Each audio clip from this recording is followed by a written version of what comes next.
Vamos, minha gente, vamos correndo para mais uma aula de biologia. A professora Tabita Maciel aqui com você. Corri? Tu correu mesmo? É isso aí, é para correr mesmo. Sentar e ficar pronto aí para mais uma aula, tá certo? Vamos lá? E essa é a nossa aula 38.1. Estamos caminhando na nossa unidade 3, construindo todas essas informações juntamente com você, querido aluno da mediação tecnológica. Então, olha lá. Ecologia, parte 2, nós vamos falar sobre os ecossistemas e com os componentes, né, desses ecossistemas. Vamos lá? Habilidades para essa aula, nós vamos analisar e diferenciar os fatores ecológicos, quase não sai, e identificar a sua importância para a manutenção da vida. Entender também as relações ocorridas entre os seres vivos e o ambiente e se perceber como parte integrante. A gente tem focado muito nisso, tá? Você é parte integrante desse ecossistema. Vamos lá, então. Então, olha aqui pra mim, rapidinho, antes da gente começar ali na aula. Joga aqui pra mim. Junta aqui, chega. Chega, produtor. E não quer chegar. Chegou! Ó, nós vamos começar a falar e conceituar e passar a entender um pouquinho mais de uma das unidades muito, para não dizer assim, eu acho que é o mais importante dentro do estudo da ecologia, que são esses ecossistemas. Prof, mas o que seria mesmo o que são esses ecossistemas? Né? Quando a palavra sistema, ela já implica, tá? Já nos dá o entender que há alguma coisa organizada. A natureza, ela é extremamente organizada. Aí vem o homem bagunça com tudo, né? Vem um homem não se sentindo parte integrante desse ecossistema, desse ambiente, e bagunça aí o meio de campo. Nem sempre, né, prof? Sempre tem alguém para estar lá arrumando, organizando a bagunça dos outros. Mas, quando a gente fala de ecologia, então, é o local, é o ambiente.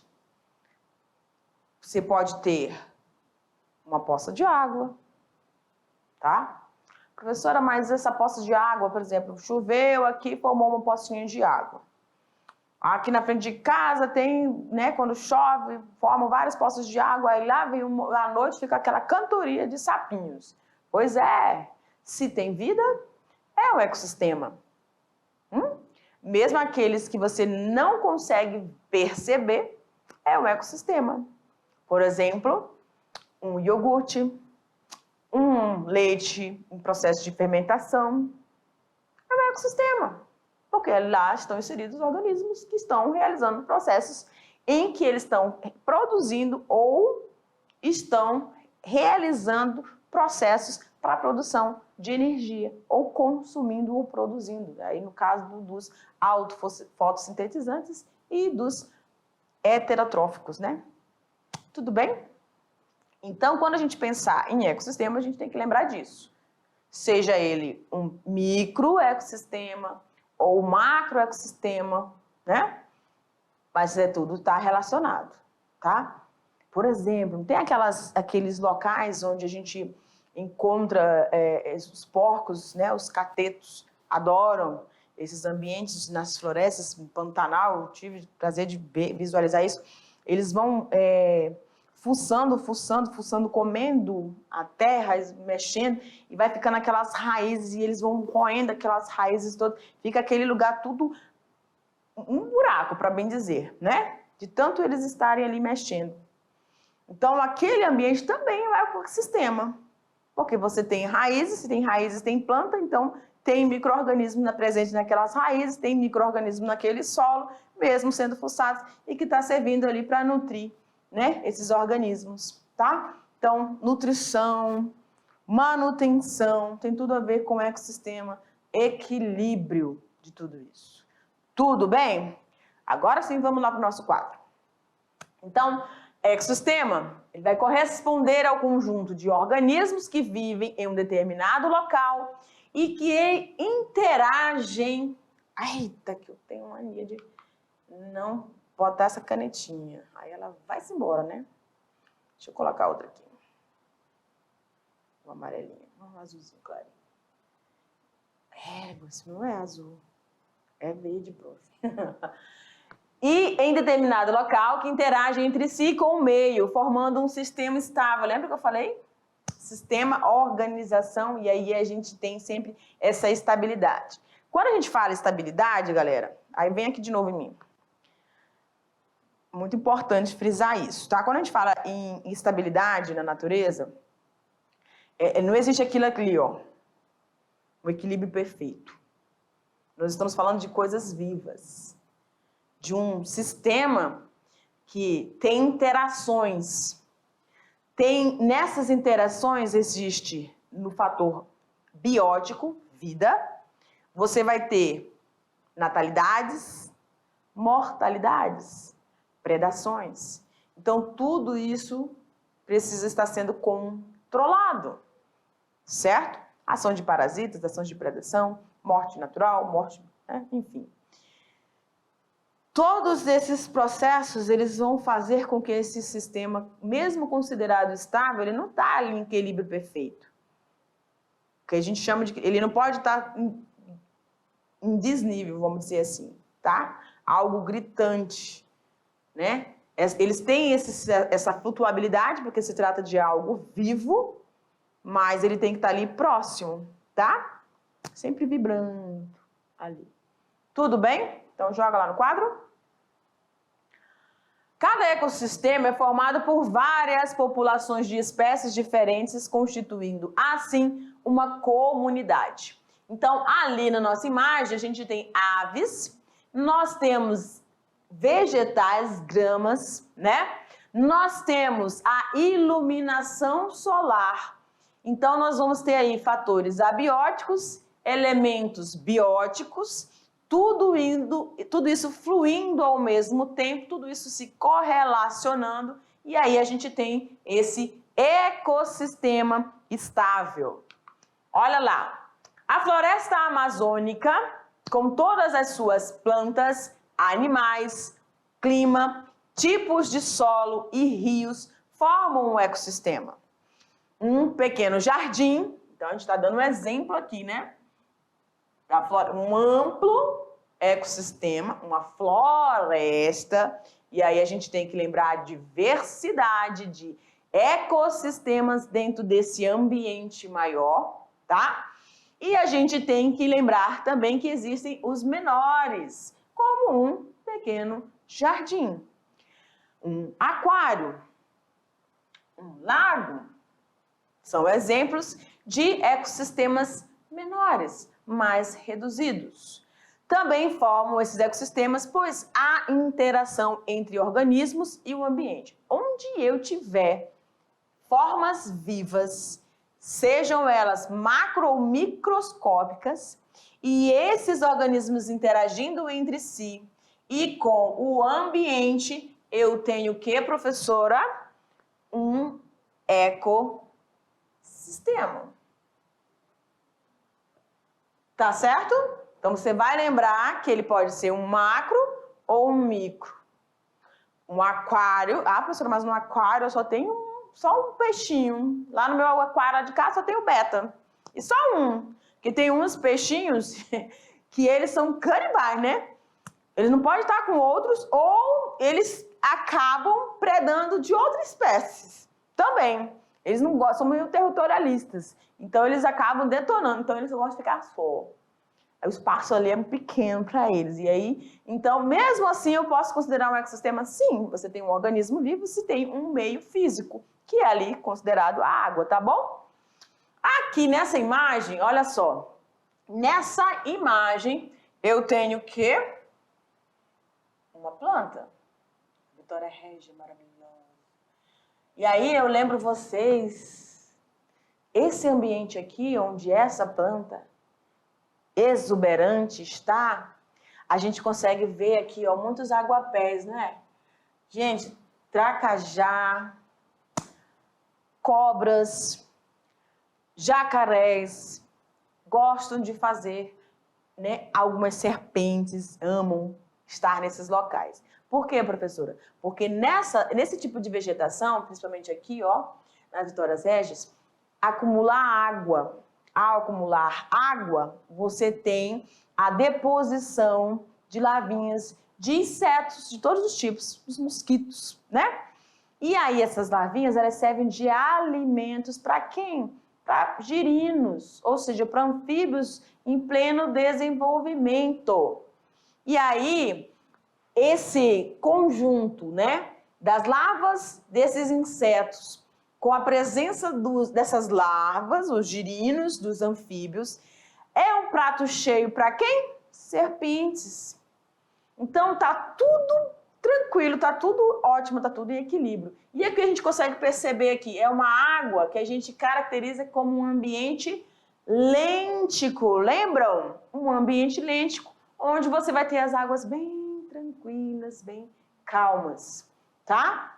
Então, esse sistema aqui pode abrigar diferentes microecossistemas. Eu posso ter uma espécie se reproduzindo nesse tipo de vegetação, ou formando esse sistema onde eu posso encontrar vários organismos vivos. Aí a gente tem a iluminação, tem tudo isso, tá? Sombras, que vai dar mudança de temperatura nessa água que vai se acumular aqui.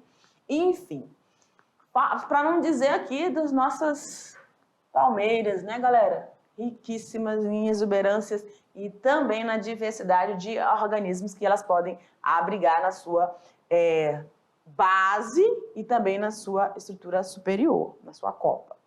Vamos, senão a gente fica aqui só nessa imagem. E a gente está falando aqui, ó, de ecossistemas aquáticos, tá?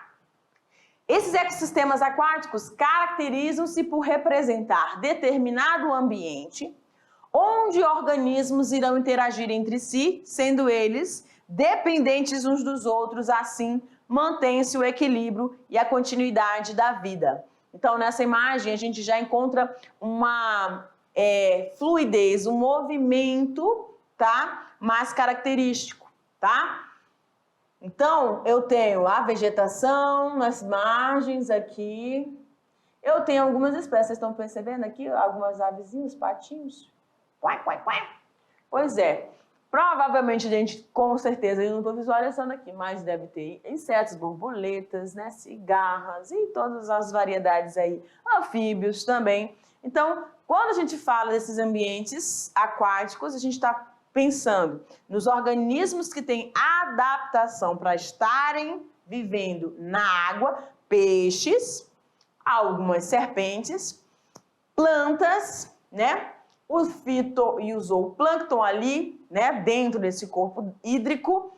E aí você tem uma característica desses ambientes aquáticos de serem de águas mais paradas, lênticos, e águas mais agitadas, com fluxo maior de água, de corrente de água, que é o ambiente lótico, tá?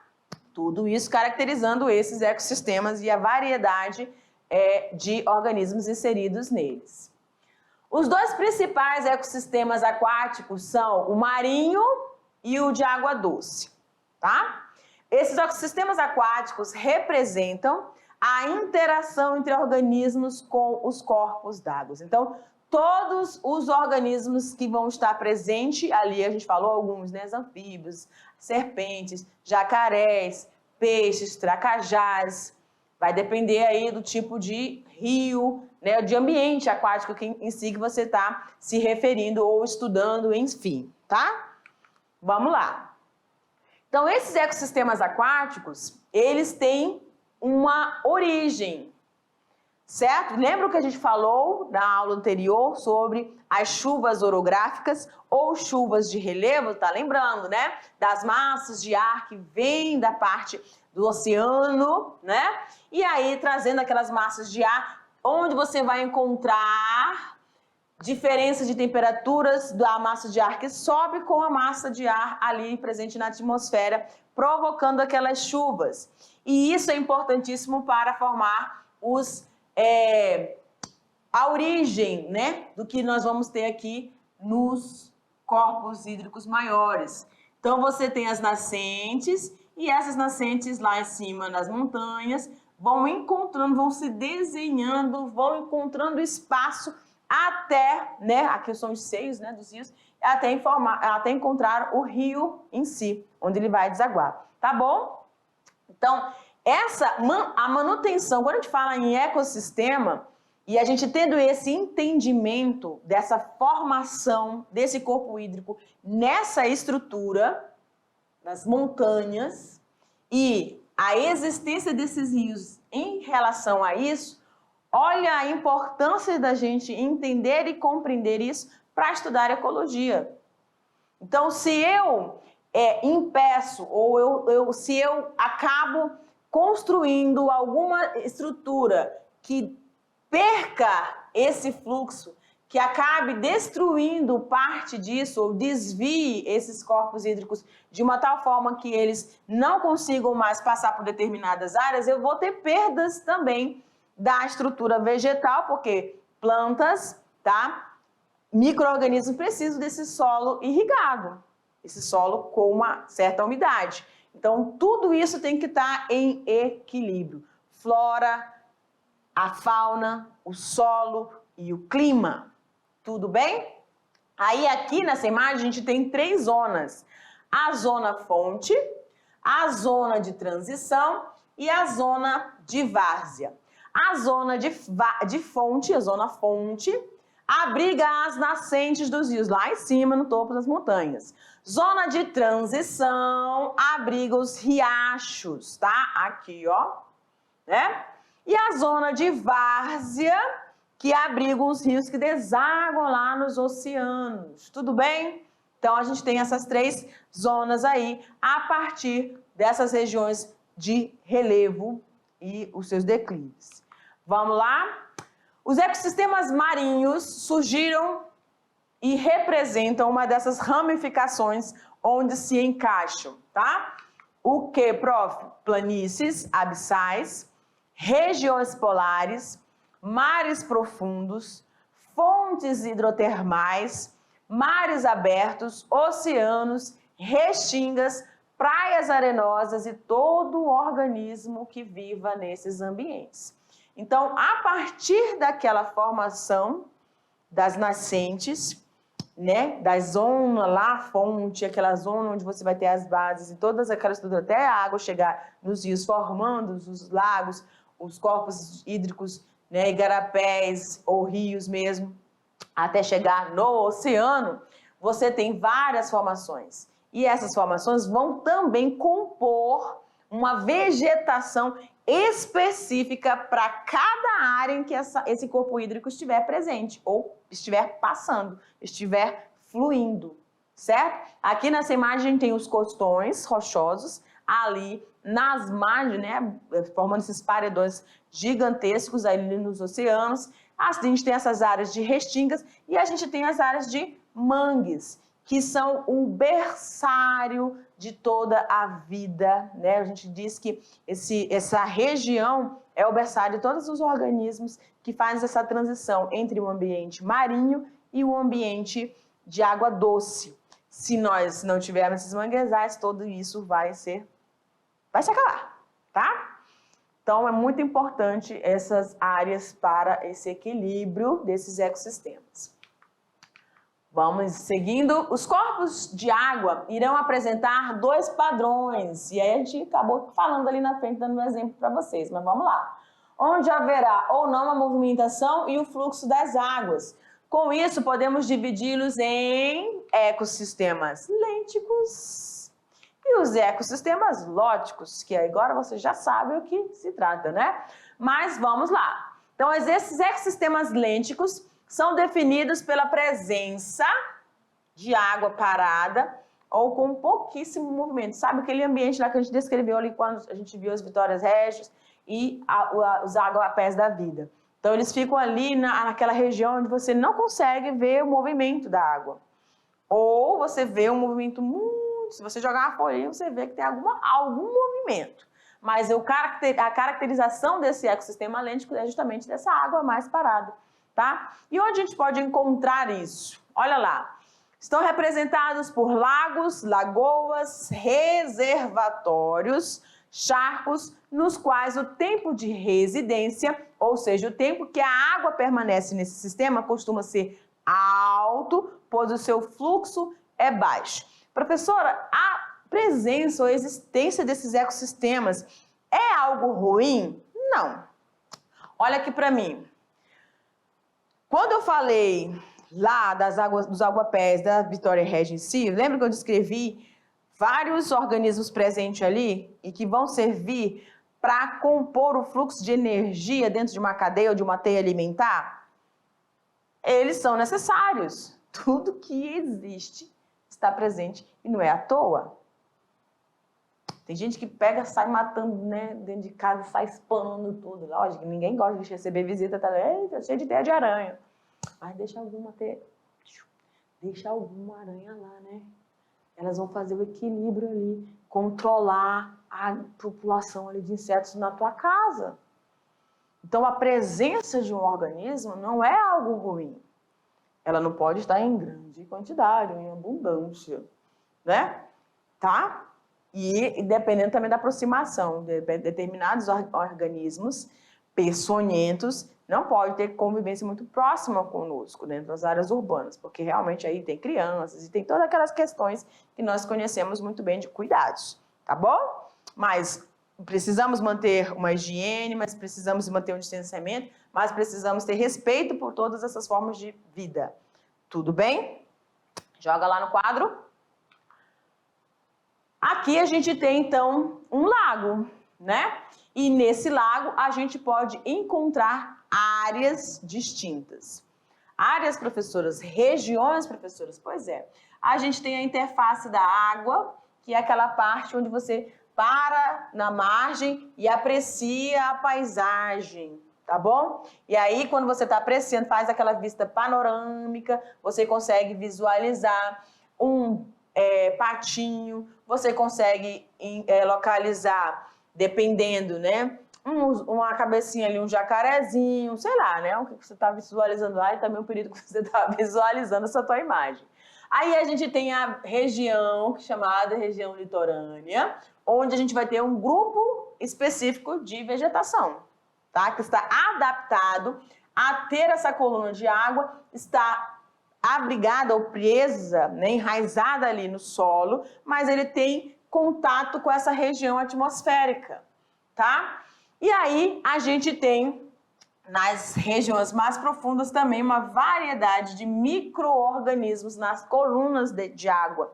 Então, fitoplâncton, zooplâncton, esses organismos vão estar interagindo dentro de cada um desses níveis ou nessas colunas de água. E todos eles, compondo esse ecossistema, vão ter um equilíbrio perfeito. Formam cadeias ou teias alimentares distintas e a gente não pode esquecer dos organismos principais dessas chamadas cadeias ou teias alimentares, que são os nossos organismos decompositores, tá bom? Então, galera, olha só. Aqui nessa imagem também tem os nutrientes, né? Todo o fluxo de nutrientes presente e os recicladores, no caso os decompositores, as bactérias e fungos, e são os responsáveis por essa nutrição desse fluxo de matéria aí dentro desses ecossistemas. Todos eles, galera, todos esses organismos são importantes e necessários para a manutenção desse ecossistema estável. Vamos lá? Aí nos ecossistemas lóticos ainda, as águas apresentam um grande fluxo, como os rios e os riachos. Aqui você já tem, pega o seu barquinho, ó, vai embora, né? Quem gosta aí daqueles esportes mais radicais, aqui no nosso estado de Rondônia, tem lugares fantásticos. Se você não conhece, olha a propaganda, mas vamos lá. Tem muito lugar lindo e maravilhoso com essas águas lóticas que são muito tops. Os ecossistemas lóticos são definidos pela presença de água em movimento. Deste modo, o melhor exemplo de ambiente lótico são os nossos rios, riachos e os córregos. Quando eu olho para essa imagem, eu lembro de alguns representantes da fauna, né, os salmões e alguns outros peixes que fazem aquele movimento, lembram? Fazem aquele movimento subindo. E até outro dia falaram também de alguns anfíbios, né, que fazem escaladas. Cara, olha que fantástico, né? O processo adaptativo e evolutivo desses organismos se adaptando. Toda vez que há uma modificação, esses organismos eles vão tentar resolver a situação. E aí, como eles se resolvem essas situações? Adaptando-se, fazendo aquilo que eles não faziam antes, mas se deu certo, vai ser fixado pela seleção natural. Eita, que a professora agora juntou tudo, mas é isso aí. Vamos seguindo? Então, nessa fluidez, nesse movimento de água, então nós temos o que nós chamamos de montante e jusante. A parte acima, né, onde você tem lá das nascentes montante, e a parte onde tem mais volume de água, a parte jusante, onde vai se acumular. Nos quais a correnteza permanentemente se desloca a água de montante, nascente, a jusante, pós de deságue. Tudo bem? E aí você tem esses percursos ou cursos em que a água vai fazendo até chegar nessa jusante. Através do que, professora? Do fluxo de água, que incorpora aí a parte lótica do que nós estamos falando. Ok, ainda nos ecossistemas lóticos, tanto riachos pequenos como com baixíssimo volume de água, quanto o Nilo ou o Amazonas, os maiores rios do mundo, são considerados ambientes lóticos. Então, não quer dizer que por causa do volume dessa água, né, a quantidade da água, isso não influi ou para descaracterizar um ambiente lótico. Tem que ter água corrente. Onde tiver essa fluidez de água é considerado um ambiente lótico, não está só restrito ao volume. Tudo bem? E aí a gente tem aqui biomas de água doce, nós temos essas águas paradas representando os ambientes lênticos, né? Quando você vai para algum ambiente aí de final de semana, visitar alguns lagos e tudo, você tem esses ambientes aí. E os ambientes lóticos, quando você vai fazer aquelas aventuras, tomar banho de cachoeira, enfim. Esses ambientes são opostos aos ecossistemas lênticos, nos quais as águas apresentam pouco ou nenhum fluxo, como lagos e reservatórios. Vamos seguindo. Os ecossistemas brasileiros. Galera, o nosso Brasil, com essa diversidade de clima, lembra que a gente falou sobre as massas de ar?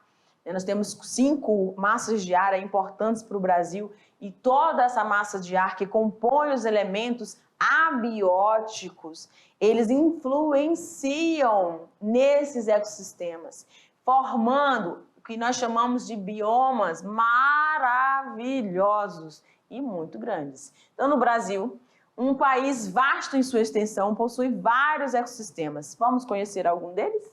Pois sim. Floresta amazônica, a Mata Atlântica, o Cerrado, a nossa Caatinga, os campos, Pantanal e as restingas. Então, todos eles, vocês já se familiarizaram de alguma forma até aqui, vocês já falaram, já fizeram trabalho, já pesquisaram, vocês conseguem pelo menos me dizer pelo menos um representante de cada da fauna, né, ou da flora de algum desses componentes aí, tenho certeza disso, tá? Então a gente consegue caracterizar, cada um tem um tipo de vegetação, cada um tem um clima, lembra o que nós falamos?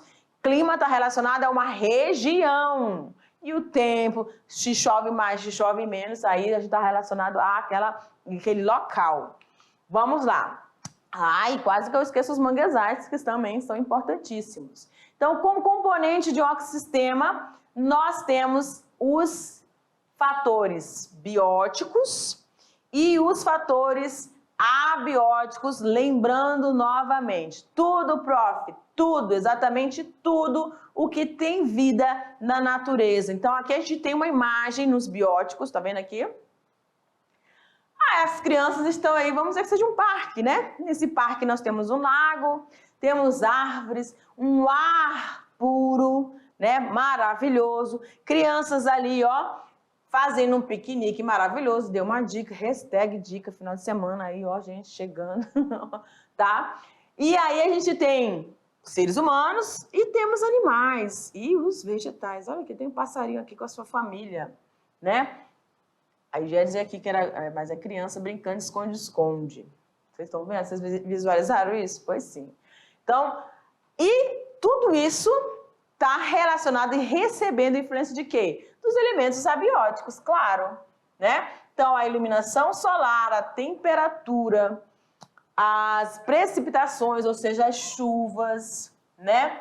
O solo, os corpos hídricos e todos os seus elementos físicos, químicos, os sedimentos, tudo isso está relacionado e exerce influência sobre esse meio biótico. Tudo bem?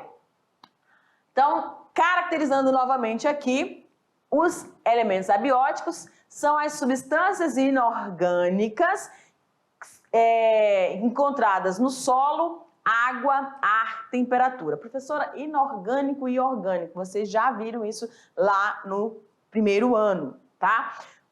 Quando a gente fala de substâncias inorgânicas, a água, os sais minerais, lembram? Então, são aqueles elementos que não apresentam o componente carbono e hidrogênio juntos, na mesma moléculas, né? E aí, os orgânicos vão ter a existência disso, tá bom?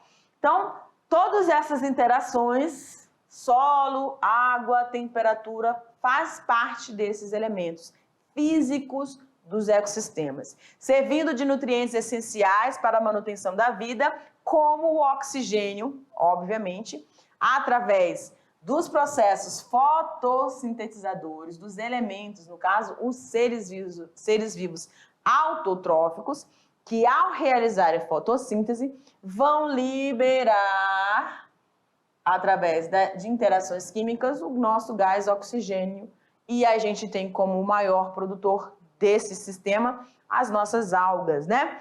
E aí, na respiração celular, você tem a liberação do CO2.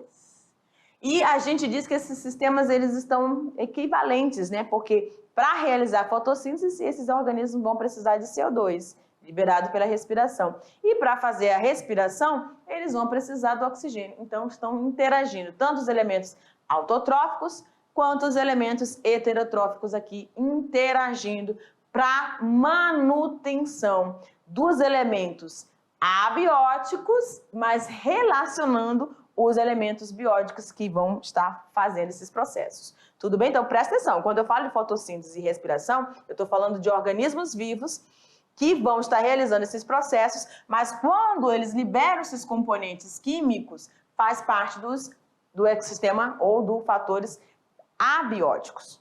Ok? Vamos lá.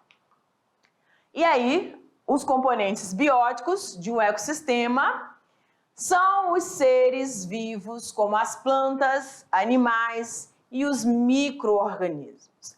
O que é importante eu frisar aqui nessa imagem, prof? Falando e finalizando aí essa compreensão do que é vivo, tá?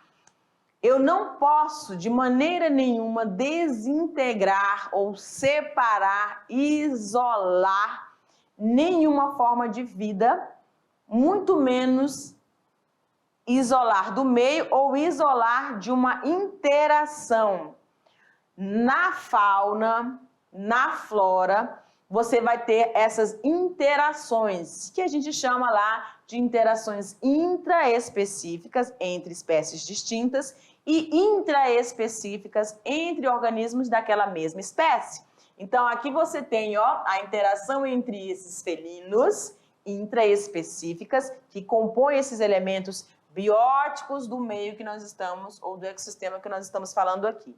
Obviamente, galera, que essa imagem está trazendo organismos vivos, animais, que não estão distribuídos geograficamente na mesma área, tá?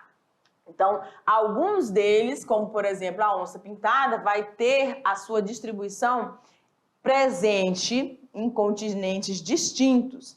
O nosso elefante, a girafa, as zebras são específicos ali daquela região que a gente tem das savanas, né? São animais adaptados ao hábito alimentar herbívoro com a presença daquela vegetação característica deste bioma.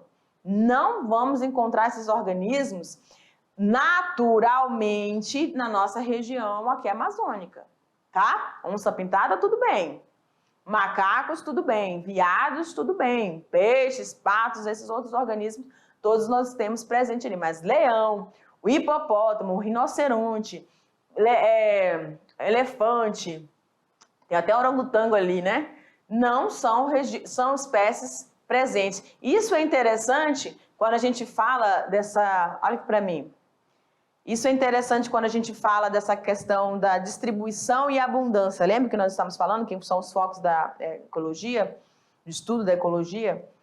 Então, a distribuição desses organismos e a manutenção deles está relacionado ao ecossistema, que está associado ao clima, e todo esse clima vai influenciar novamente no tipo de vegetação e de adaptação alimentar que cada um desses organismos vão ter dentro dos seus ambientes de distribuição geográfica. Então tá tudo interligado. A gente tem essa mania, né, para poder estudar ou facilitar a compreensão no estudo, de separar as coisas, mas é tudo integrado. É só para nível de conhecimento, para nível de estudo, mas está tudo interligado, tá? Isolar na natureza não é bom. E na nossa vida pessoal também. Não se isole, não se deixe de ser isolado, porque isolamento não é bom, tá? Só é bom para o processo de especiação, lembram? Mas na nossa vida social, as interações que esses organismos precisam ter entre eles e deles com o meio, é fundamental que estejam todos ali juntos. Tudo bem? Então, galera, olha só. Nós vamos finalizando a nossa aula aqui, onde a gente falou sobre o quê? Esses ecossistemas, a formação desses ecossistemas hídricos, tá? Desde lá montante até a sua jusante, formando, lembrando que existem variedades de zonas que vão formando esses corpos hídricos e aí classificando-os entre aqueles de água parada, os lênticos, e os de água circulante, fluida, movimento, que são os ambientes lóticos, tá bom? E aí não se esqueça que todos esses elementos, todos esses ambientes vão ter a existência e as relações desses elementos bióticos e abióticos. Tudo bem? A gente vai parando por aqui, mas eu te aguardo para a nossa revisãozinha desse conteúdo. Um beijo no coração, até mais. Tchau, tchau.